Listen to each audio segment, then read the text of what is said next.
জুলাই গণঅভ্যুত্থানে রামপুরায় কার্নিশে ঝুলে থাকা ব্যক্তিকে গুলি ও 2 হত্যা মামলার রায় হলো না আজ।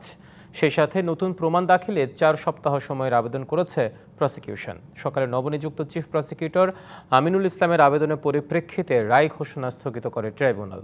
নতুন তথ্য প্রমাণ হাতে আসায় এই আবেদন করে প্রসিকিউশন। এর আগে উভয় পক্ষের যুক্তিতর্ক শেষে আজ রায় ঘোষণার দিন ধার্য করা হয়।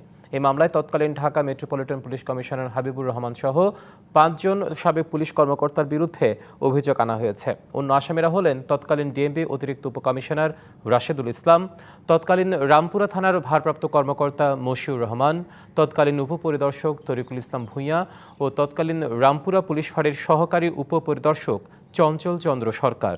তাদের মধ্যে শুধু চঞ্চল হেফাজতে রয়েছেন, বাকি 4 জন পলাতক। কি বুঝলেন ভাই? অনলি যেটাই চাই।